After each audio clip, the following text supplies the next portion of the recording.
All right, let's just dive right in. Today, we're not just listening to a song.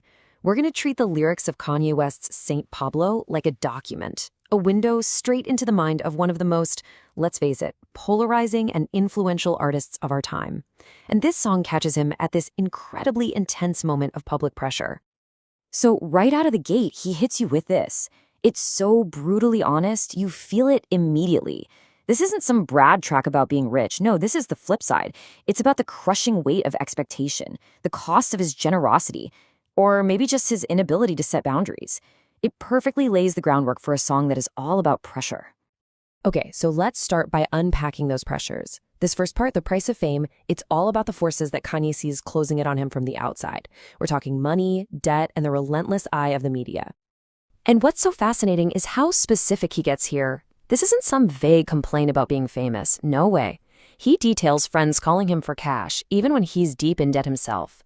He talks about the financial burden of having family on the payroll, and then there's that constant barrage of judgment from Twitter. And all the while, the media's painting this picture of him as just totally unhinged. But then he counters that whole narrative with this brilliant pivot. He just flips the whole thing on its head. He takes the exact line the media is using against him, that he's out of control, and he reframes it. He's basically saying, no, you've got it all wrong. I'm not out of control. I'm just not in your control. It's this really powerful way of taking back his own story. So, after defending himself against all that external noise, he turns the lens inward. This next part, the vision of an Einstein, is all about how he defines himself, how he builds his own reality when everyone else is trying to tear it down. And here it is. This is the classic Kanye, right? That supreme, unapologetic confidence. He's not just saying he's a good artist, he's saying he is the most influential, that he's this generation's Einstein. And you have to understand, for him, this doesn't seem to be about arrogance. It feels like a shield, a necessary defense mechanism against all that negativity. But then, just as you're trying to process the whole Einstein thing, he hits you with this. This might be one of the most vulnerable lines he has ever written. Think about it. The same guy who just claimed to be a transcendent genius admits he's scrolling through comments for validation. The whiplash from that contrast, it's absolutely staggering. And this right here, this is the heart of the song. He calls himself the ultimate Gemini, and this is exactly what he means. It's this incredible duality. On one side, you have the godlike visionary, the Einstein, who can see the future. And on the other, you have this deeply insecure man who needs likes to feel worthy and is haunted by his own mortality. That push and pull is what makes this track feel so real.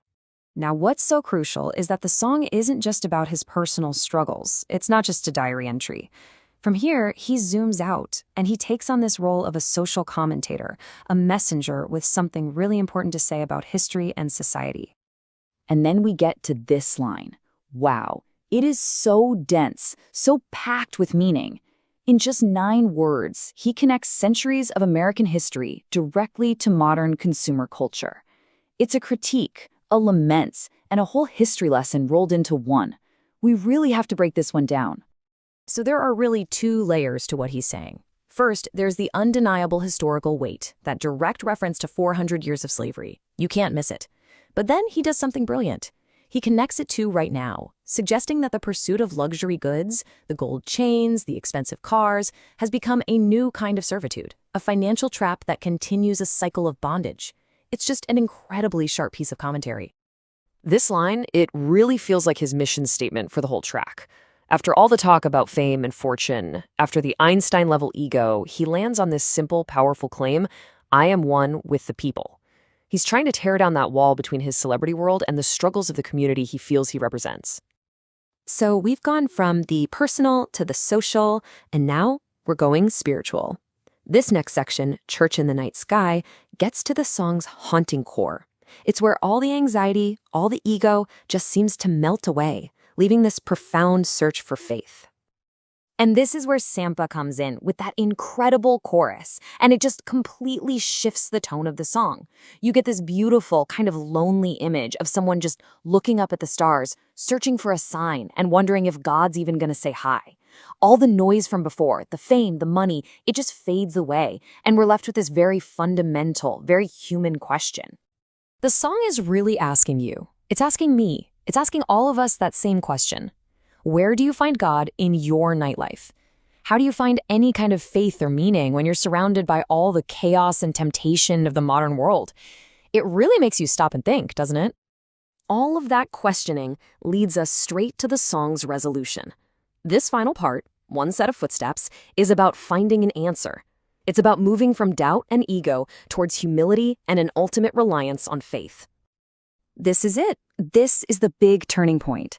After all that bravado, he just admits it. He had to drop his ego. And notice how he frames it, as a last resort. It's like his legendary self-confidence just wasn't enough to save him anymore. This was the only option left. It's a moment of complete surrender. And that brings us to the emotional peak of the entire song.